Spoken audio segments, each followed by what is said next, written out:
Breast cancer से पीड़ित महिलाओं को हर महीने के दूसरे गुरुवार को राष्ट्रसंत Tukdoji Maharaj regional cancer institute द्वारा प्रोस्थेसिस मुफ्त में दिए जाते हैं, जिससे वो समाज में खुद को दूसरी महिलाओं से विपरीत न समझे और ब्रेस्ट कैंसर की सर्जरी के बाद असहज न हो। प्रोस्थेसिस की शुरुआत करने वाली डॉक्टर रोहिणी पाटिल खुद एक ब्रेस्ट कैंसर की शिकार रही हैं, इसीलिए वो इन पीड़िताओं का दर्द समझती है। क्या है प्रोस्थेसिस और कैसे इनका इस्तेमाल किया जाता है, आइए जानते हैं। ब्रेस्ट कैंसर के कई कारण हैं, जिनका समय पर इलाज नहीं किया जाए तो मृत्यु भी हो सकती है, लेकिन वक्त रहते इलाज किया जाए तो इससे निजात भी पाई जा सकती है।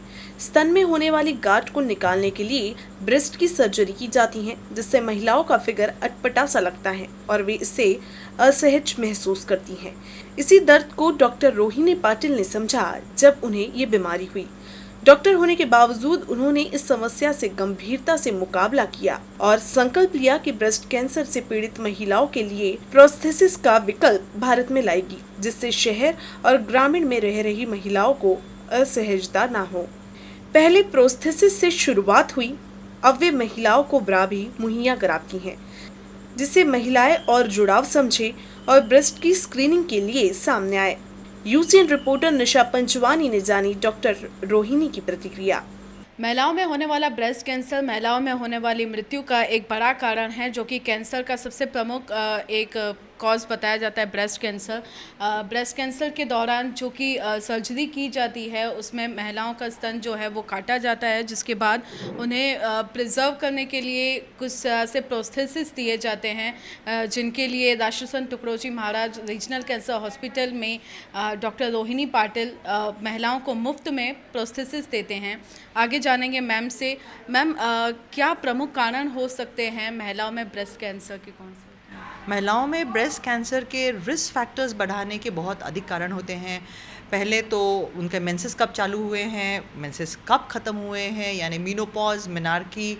आपको बच्चा किस एज में होता है, 30 इयर्स के पहले अगर आपको बच्चा होता है तो आपके रिस्क कम होती है। स्तनपान अगर आप 1 से 1.5 साल तक करते हैं तो उससे 4% रिस्क आपकी कम होती है। या आपकी ओबेसिटी है, आप धूम्रपान करते हैं, आप मद्यपान करते हैं, आप ओरल कॉन्ट्रासेप्टिव या हार्मोन का यूज़ ज़्यादा करते हैं। और बहुत महत्वपूर्ण बात यह है कि अगर आपकी रात की नींद पूरी बरोबर नहीं होती है तो वो भी एक बहुत बड़ा रिस्क फैक्टर है, आपकी रिस्क बढ़ाता है आपको ब्रेस्ट कैंसर होने के लिए। फीमेल ऑर्गन्स में ब्रेस्ट का काफ़ी महत्व होता है। काफ़ी सारी महिलाओं में ये डर रहता है कि अगर हमने ब्रेस्ट की वो सर्जरी करवा दी तो उसके बाद प्रॉपर वो फिगर नहीं रहेगा।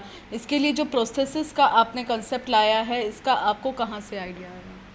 आज से 20 साल पहले मुझे ब्रेस्ट कैंसर हुआ था और तब मैं 36.5 ईयर्स की थी। और जब कैंसर होता है तब अनेक सवाल एक ही समय हमारे दिमाग में चलते हैं। मैं अपने प्रोफेशन में सेटल होने की थी, मैं एक सिंगल मदर, मेरा 8 साल का बच्चा था, उसका स्कूल, मेरा प्रोफेशन, ये सब में मैं ही खुद भूल गई थी कि ब्रेस्ट प्रोस्थेसिस ये मेरे लिए एक ऑप्शन है। और फिर इसी के ज़रिए जब मैं मुंबई में सेकेंड ओपिनियन के लिए गई तो सब लोगों को बहुत अचरज लगा कि एक तो मैंने मैस्टेक्टमी यानी ब्रेस्ट रिमूवल ऑपरेशन किया हुआ है, सेकेंड कि मैं ब्रेस्ट प्रोस्थेसिस भी यूज़ नहीं कर रही हूँ। तो तब मुझे एकदम याद आया कि अरे मैं तो भूल ही गई थी कि प्रोस्थेसिस एक ऑप्शन मेरे लिए था। और तब मैं traditional breast prosthesis, silicon breast prosthesis use करना शुरू की। और फिर उसके बाद जब मैं अवेयरनेस लोगों में क्रिएट करना, जन जागृति के लिए लोगों में जाने लग गई, एजुकेशनल इंस्टीट्यूट में, इंडस्ट्रियल एरियाज़ में और छोटे छोटे कस्बों और गाँव में जाने लग गई, क्योंकि हमारे यहाँ पे इंसिडेंस ब्रेस्ट कैंसर का गांव में कम होने के बावजूद वहाँ पे मृत्यु संख्या ज़्यादा है, क्योंकि जन जागृति कम है और 3rd और 4th स्टेज में डायग्नोसिस होता है।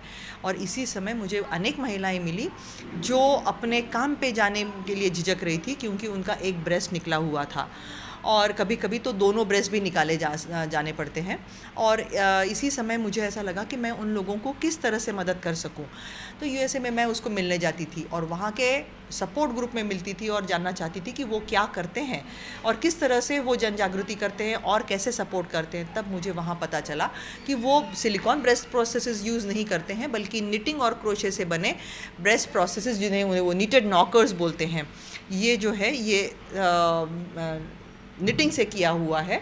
और ये जो है ये क्रोशे से किया हुआ प्रोसेस है और ये कॉटन यान से बना है। यानी इससे गर्मी भी नहीं होती, ये वॉशेबल रहता है, हम अपने आप से उसको कस्टमाइज़ कर सकते हैं और मोस्ट इम्पॉर्टेंट उसका हम वेट भी कस्टमाइज़ कर सकते हैं हमारे दूसरे ब्रेस्ट के हिसाब से। उसमें या तो मार्बल डालें या कॉइन डालें और वो दोनों वेट एक समान करो तो आपका पोस्चर और बॉडी बैलेंस भी मेंटेन रहता है। मैम, ये जो दिए जा रहे हैं प्रोसेसेस आपकी तरफ से, महिलाओं को कितना इससे रिस्पांस अच्छा मिल रहा है आपको? एब्सोल्युटली बहुत अच्छा रिस्पांस है और बहुत ही भावुक हो जाती हैं, इनकी आंखों में पानी रहता है और वो हमको बोलती हैं कि हमको तो लगा ही नहीं था कि हमारे बारे में ऐसा भी कोई सोचेगा। मैडम, ये बात तो हम किसी से कर ही नहीं पाते थे। घर में अगर ये बात की तो लोग बोलेंगे कि कैंसर की बीमारी का इलाज चालू है और ये महिला क्या सोच रही है। तो मैडम, ये हमारे बारे में आपने सोचा, ये हमारे लिए तो कभी हम लोग विचार ही नहीं कर सकते थे कि हमारे लिए कोई सोचेगा और हमारे पास आके हमको ये सब चीज़ें देगा। ब्रेस्ट कैंसर से पीड़ित महिलाएं जो कि इलाज के लिए आगे आने से डरती हैं कि कहीं उन्हें स्तन का ये सर्जरी न करवाना पड़े, लेकिन यही जो रीजनल कैंसर हॉस्पिटल में सर्विस दी जा रही है मुफ्त, बस इसी के लिए डॉक्टर्स का यही कहना है कि समय रहते इसका स्क्रीनिंग कराया जाए। वीडियो जर्नलिस्ट मिथुन आत्मने के साथ निशा पंचवानी, यूसी न्यूज़ नागपुर।